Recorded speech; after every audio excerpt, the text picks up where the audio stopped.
Gilly Bonny Online TV. Hapa ni msibani kwa kina aliyokuwa mwanadada akiigiza kwenye movie pamoja na kushiriki kwenye video mbalimbali kwa maana ya video V10 kwao, ambapo leo ni tarehe 18 ambapo mwili wa marehemu utapokelewa kwenye uwanja wa ndege. Lakini kwa sasa msanii mkubwa wa movie hapa nchini Tanzania, Eshe Buweti, na mfanyabiashara wa chakula amefika hapa. Habari yako Eshe? Safi. Mambo yanakuaje? Mungu anasaidia. Na pole kwa msiba. Pole yetu wote. Kabisa. Labda utuambie vile ambavyo ulikuwa ukifahamiana. Jeje? Tuko sawa?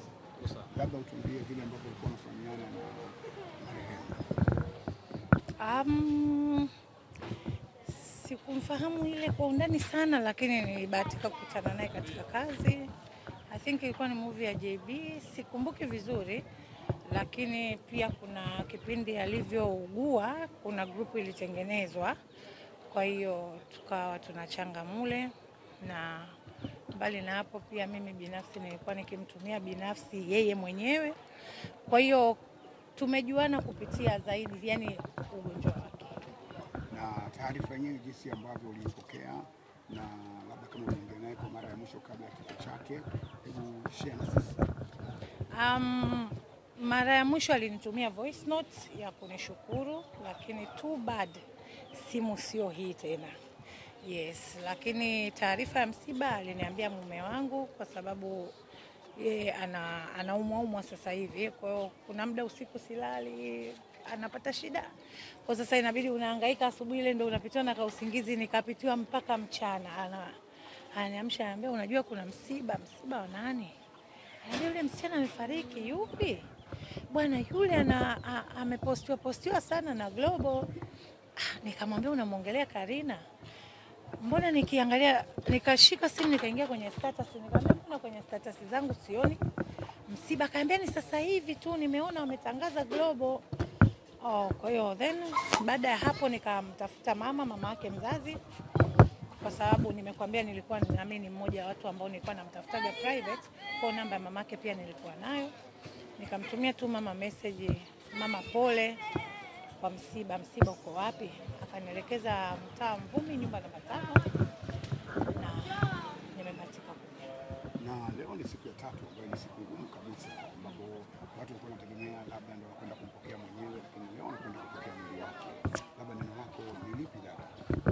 Yaani ni kauli ambayo nilikuwa nikiongea tangu na kuja, nikaambia uhai wetu ni sawa na punje ndogo sana ya mchele. Hata ukisema uizuie, ikianguka imeanguka. Imagine Karina aliondoka akiwa yeye, leo anarudi akiwa marehemu, tena sio kwenye siti, ni sehemu labda aidha ya kuwekea mizigo ama nini. Kwa hiyo ni somo, kila kifo kinatufundisha. Kila kifo kina somo lake. Lakini mimi bado nasisitiza, cha kwanza ni kumcha Mwenyezi Mungu, kumrudia Mwenyezi Mungu. Maisha yameshakuwa mafupi sana, upendo sana, na yani tuwe wa kweli, yani tuwe real. Na tunafahamu kwamba kila nafsi itaonja umauti, lakini hili limekuwa kubwa kwa sababu marehemu ameugua kwa muda mrefu sana, inadaiwa zaidi ya upasuaji 25, ambapo hii watu walikuwa kiamini kabisa anakwenda kupona. Labda neno lako kwa maumivu na tatizo la kwake kwa muda mrefu kwenye kitanda ni lipi? Sijui kama nitakuwa nakosea, lakini inna lillahi wa inna ilaihi rajiun. Kwa mimi binafsi, mimi ni mtu ambaye ni mkweli, napenda kuongea ukweli. Ilifikia kipindi nilitamani apumzike, kwa sababu alikuwa akijipa matumaini, lakini Mwenyezi Mungu naye ana mipango yake.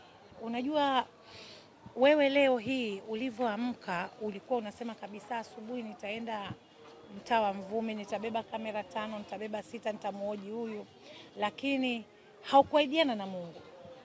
That means kwamba Mungu mwenyewe ana mipango yake. Kiukweli nilikuwa naumia. Unajua kuna ile kusema jamani, basi Mungu amua unachoamua. Kama unamponyesha mponyesha, astaghfirullah alazim, na kufuru. Ndio maana nikasema nahisi nitakuwa nakosea, lakini amepitia maumivu, amepitia shida, ila ni mojawapo ya ibada. Ndio maana nikakwambia kila kifo kina somo, kwa sababu nina uhakika hata yeye mwenyewe kuna kipindi alishajikatia tamaa, na kuna muda akajipa hope kwamba inshallah mimi nitapona, na kuna muda unafikia unaumwa, unasema Mungu, nimekukosea nini? Kama unanichukua, hebu nichukue nikapumzike. Lakini katika watoto walioumwa, basi yule binti ameumwa, sidhani kama kuna chombo chochote cha hospitali ambacho hakijui kwenye macho yake. Ameugua sana sana sana.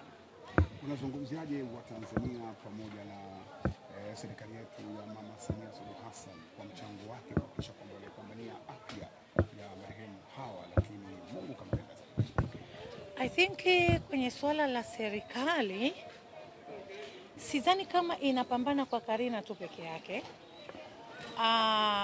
Inafanya vizuri kwa upande wao pale wanapohitajika kusaidia, lakini mimi shukrani za dhati nizipeleke, tukiachana na serikali, nizipeleke kwa Watanzania ambao hakujui. Umeelewa vizuri? Hujawahi msaidia. Serikali obviously ni labda, naweza nikasema labda ni jukumu, unajua ile ni mwananchi, utampeleka wapi? Ndio keshafika kwenye serikali kaomba, una jinsi. Serikali ina hela labda, si ndio? Lakini kuna hawa ambao hawakujui na hawachoki kukuchangia. Mwenyezi Mungu amnusuru, amlaze mahali pema peponi, lakini alipata watu ambao walijitoa kwa ajili yake. That means kwamba watu wengi walitamani mtoto apone, na ndio maana mtu aliweza kutoa hela yake. Mimi kabla sijaja hapa nilikuwa Home City, kuna dada aliniambia, unajua katika mtu ambaye nilikuwa nikitoa hata hela yangu Esha hainiumi, basi ni Karina. Mimi Esha sina Instagram, sina Facebook, lakini eti niliona tu YouTube nikajikuta tu namchangia. Kwa hiyo mimi shukurani za dhati, najua naye takiwa kushukuriwa wa kwanza ni Mwenyezi Mungu, huyo haina ubishi. Lakini tukitoa serikali, wa Tanzania ni watu ambao jamani, sisi tunapendana sana, iwe kwenye hali nzuri, kwenye hali mbaya, mtu anajitoa kama anakujua. Imagine kuna mtu ambaye anaishi chini ya 1500 lakini akisikia swala la huyu mtoto aliweza kutoa. Kwa hiyo Mwenyezi Mungu awabariki wote, atubariki sisi wote ambao tulijitoa aidha kwa mali ama kwa ushauri. Kwa serikali mimi kiukweli siwezi kusema kwamba ni shukuru sana, kwa sababu inafanya sio kwa Karina tu, ni vile tu wengine hawana majina. Kwa hiyo nahisi kwamba inatimiza wajibu wake. Kwa hiyo kwa hilo kongole, kwa sababu ni wajibu wao kusaidia wananchi wao, kama vile sisi ilivyokuwa wajibu wetu kutoa kodi ili nchi iendelee. Na sasa hivi tunaona mara nyingi wasanii sasa mkiwa mnajitokeza kwenye jamii kama hivi, kwenye misiba na nini. Hii inaonyesha kwamba wasanii wanakuwa karibu na familia tofauti tofauti. Neno lako kwa wale wengine ambao bado wana kiburi cha kusema mimi ni star? Idea nikwambie kitu, hakuna maiti inayokosa mzishi. Sikutamani kuliongelea hili, lakini acha niliongelee. Mimi mamangu alizikwa na manispaa. Mpaka leo mimi silijui kaburi la mamangu lilipo. Kwa hiyo haijalishi. Star, mimi siku zote nasemaga star ni vitu viwili tu, ni pesa na ni Mungu na pesa. Kwa sababu kila nchi utakayoenda utamkuta Mungu. Utakuta watu wanamwabudu nani? Mungu. Wanatafuta nini? Pesa, si ndio? Kwa hiyo huyo anayejiona star ni yeye. Unajua hatuko kwenye ule umri wa kusema tukumbushane, tumuongelee mtu, hell no. Watu wanajua kabisa mtu amekufa, amefariki, tunatakiwa kwenda kuomboleza. Kwa hiyo uanze tena kuvutana eti fulani haji msibani. Hata yeye akifa tutaenda, sio kwamba kwa sababu haji. Tutaenda. Ukuta mwingine ni hulka yake, haoni umuhimu wa kwenda kwenye msiba. Pole sana. Na hebu tuambie kidogo sababu zilikuwa nini mama yako akazikwa na manispaa? Mimi nilikuwa nikiishi mimi na mama yangu tu. Tulivyotoka Mombo tulihamia huku tukiwa wawili na dada wa kazi, lakini wakati mimi narudi nikakuta yamedondoka. Kwa madai yake anasema aliona mbuzi chooni. Kwa ile katika kushangaa kadondoka chooni, lakini akapelekwa direct na wa majirani Muhimbili pale. Kwa hiyo kuna migogoro kwenye familia. Mimi sipendi sana kuongelea maisha yao. Unajua wanawake hatuendi kwenye malaloni. Yes. Wanaenda wanaume.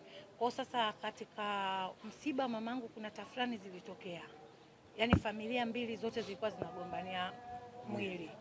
Hawa wanasema ni watoto ni dada yao wameshia naye baba, ikaja familia nyingine tena ikasema yule ni mdogo wao wameshia baba. Kwa sasa ikawa kama ule msiba ulisuswa. Halafu si familia ambayo tulikuwa tuko pamoja. Na hata mkiangalia kwenye maisha yangu mimi mengi huwa siposti sana. Yaani hamuoni nikiposti niko na ndugu. Yaani ni maisha fulani hivi mimi sipendagi kuongelea kwa sababu yananiumiza. Kwa hiyo baada ya mama kufariki afu mimi niko form 4 muda ule, then sikuruhusiwa mimi kwenda kuzika kwa sababu sheria ya dini hairuhusiwi. Kwa hiyo walioenda ilikuwa ni majirani na watu kutokea pale Muhimbili. Wale waliotokea pale Muhimbili ndio walienda kumzika marehemu mama. Kwa wakati wao wanapeleka mwili malaloni kwa sababu direct alitokea Muhimbili. Mimi nilikuwa naishi na marehemu mama tu, alafu kodi ya nyumba ilikuwa imeisha na amefariki hajanilipia ada. Kwa hiyo vifo vinatufunza vitu vingi, nakwambia ukweli. Ndio maana mimi naheshimu sana, nikwambia ukweli, mimi bora hata nikose kwenda kwenye harusi, lakini sio kwenye msiba. Esha, tunajua wewe ni mwanamke. Tukio kama hilo linakuweka kwenye ngo gani au linakupa somo gani ukiwa na wewe pia ni mama ambaye mtoto vitu kama hivyo? Kulinda kuhisia kutoka kwa watoto wako. Hii naongea na wamama wote kwa niaba ya wamama na mimi ni mama. Tuwe wa kweli kwenye malezi ya watoto wetu. Haijalishi ulibakwa, ulizalishwa na mtu usiyempenda, ama ulilazimishwa au ikatokea mmefanya mtafaruku wewe na mwenza wako, basi usiwanyime haki watoto wako kujua ukweli kuhusu familia ama baba yao. Yes. Asante.